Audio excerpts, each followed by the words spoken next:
Hi, welcome back to our series of Feng Shui consulting process. Now, ever since the last video that we have produced on landed properties, many have asked me, what about high-rise buildings or condominiums? So, together, I would like to welcome you back to this series. My name is Alan Chong and I'm a professional Feng Shui consultant. Right. In terms of application, there is always some differences between landed and high-rise buildings. But theory-wise, they are the same. For example, we have to look into the land formations. We have to look into the segmentation of the property, for example.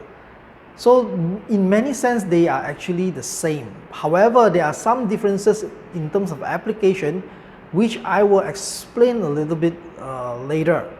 Okay? Now, let me tell you why these differences arise. These differences arise in terms of application is because in the old days, back 2,000 years ago, there were no high-rise buildings back in China when Feng Shui was created, right? So as a result of this, in modern terms, now that we have high-rises and condominiums, there are not much of a references that people or practitioners can refer to as to how to really feng shui a high-rise building. Then the second complexity that was added on to this is because of this introduction of this new profession called the architects, right? Architects design buildings of various shapes and design. We have seen the modern contemporary design like having haphazardly placed containers. We have buildings that looks like a sword. Then we have buildings that look like a Chinese coin and all kinds, right?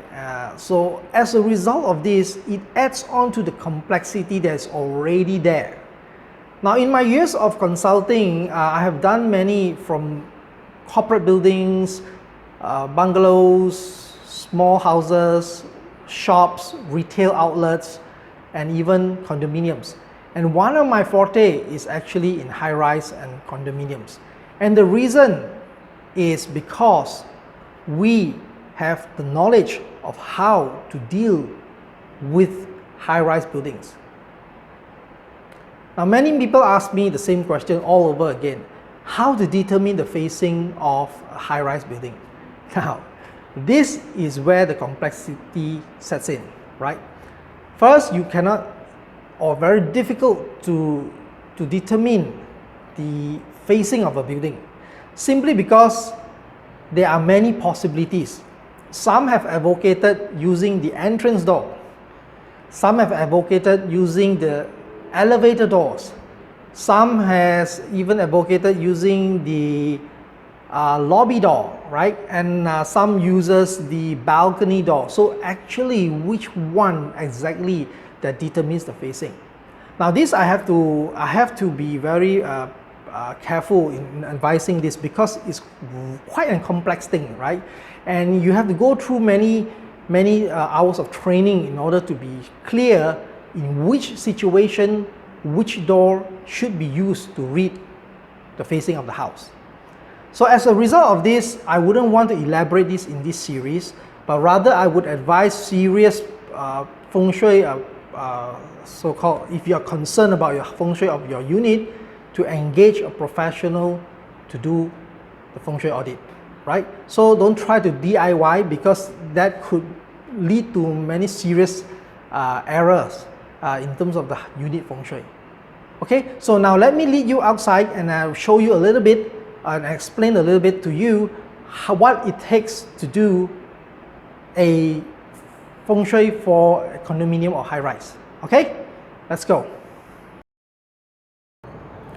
Okay, now I'm going to show you what do we mean by landform, because the fundamentals are the same whether you are doing a condominium feng shui or a landed property feng shui or a corporate tower or a mall. Whatever it is, feng shui depends very heavily on the land formations. Now what do I mean by land formation? Now I'm going to show you what do I mean by land formation. Now take a look here, right? Land formation is about mountains. That you can see the little mountain range here, right? And it's also referring to the waterways. Now, if you can see down zoom here, I will zoom in a little bit, there you see that little yellow patch there.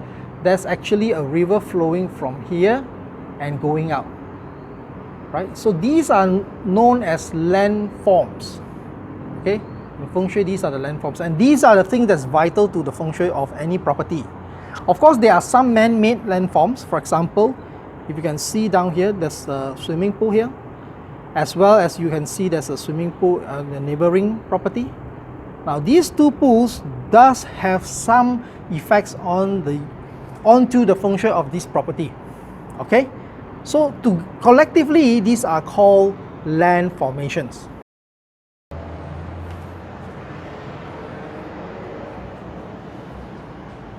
I would like to clarify some of the myth that is surrounding apartment or condominium Feng Shui.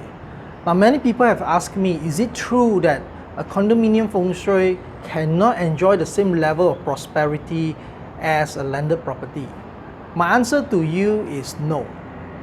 Because as long as the formation, for example, the land formation is correct, is suitable to the unit, to the property, right? And you get the facing correctly, therefore, you can still enjoy the same level of prosperity as a landed property. Of course, the disadvantage is that while landed property, you have the liberty of changing many things. Condominiums have more restriction in terms of legislation restriction as well as structural restriction that is not enabling us to do as we wish to improve the Feng Shui level to a much better position. However, it is not true that Feng Shui of the condominium or high-rise cannot enjoy the same level of prosperity as a landed property. Now, you can see this if you have read my book, Winds of Change, Chapter 1, Small Property, Prosperous Results. That chapter is a real story of one of my clients who had benefited from a property that's on the 17th floor, right? 17th floor, and it's very high.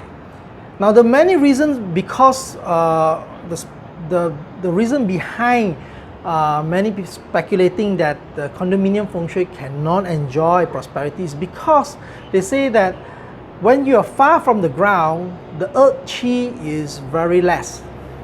And therefore, getting little earth qi does not benefit the Feng Shui of the property, or cannot prosper the owner of the property. Now, let me trigger your thoughts a little bit now. Feng Shui is not about dragon qi. Dragon qi is for barrel Feng Shui. Living Feng Shui is not about dragon qi, right? Qi is everywhere. The question is, are you able to tap the auspicious qi to benefit you, or you have wrongly tapped the negative qi that has brought the lives downwards, downtrend. For example, sickness, arguments, divorce, business losses, bankruptcy, right? Bad debts. These are things that will cause the downfall of a family or a house. But that has nothing to do with the dragon qi, because we are talking about Feng Shui for the living, not for the disease. Okay? So I hope I make this first myth clear.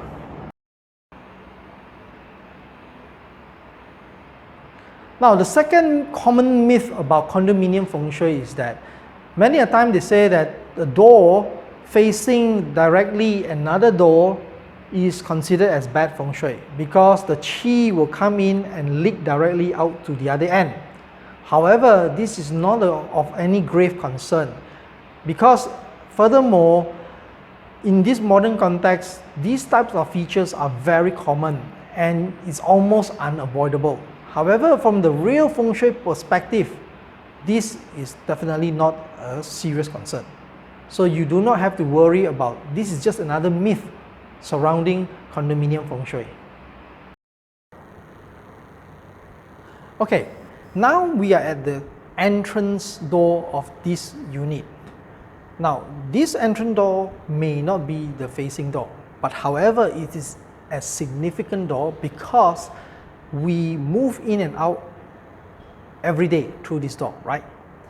Now, then it becomes a grave question, a grave concern. Is this door drawing good or bad qi to you into this property? Now, to know whether this door is drawing good or bad qi property, you will need to first determine the facing of the property, because it is the facing of the property that decides the good or the bad door of every rooms as well as the entrance door. Now, in this property, so happen the controlling door is this main door, which is the balcony door. Okay?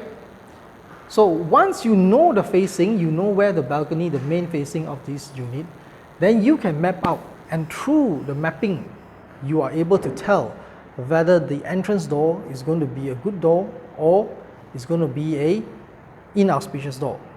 Now this is very significant because if you are serious about Feng Shui, therefore my advice is that you pre-audit the house before you purchase.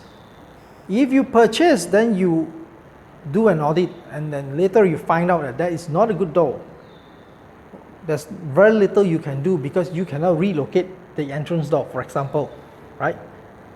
So if you're really serious about enjoying best Feng Shui, always remember, audit before purchase.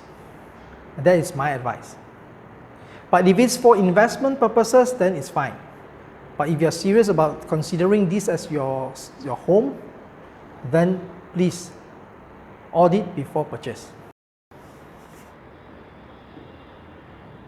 Okay, now the last question that I frequently get, and I take this opportunity to address it in this video. Now, many people ask me, is it true that in any house or property Feng Shui, you can only choose one? Meaning either you choose relationship or harmony or health or wealth.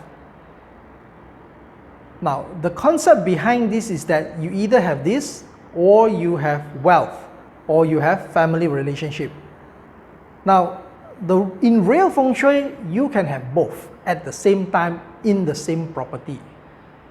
But I do not know how some myth has crawled into the society that says that you can only choose either A or B. The best of life is that you can have both A and B together. And that is the truth about real Feng Shui. Another very common question is that does the guardhouse actually determine the facing of the development? Well, the guardhouse does not really determine the facing of the development nor the unit of the property. But it does have some impact in terms of Feng Shui onto each and individual property. Some property will benefit more, while some property will benefit less. That you only can know after a full audit is done onto the individual property.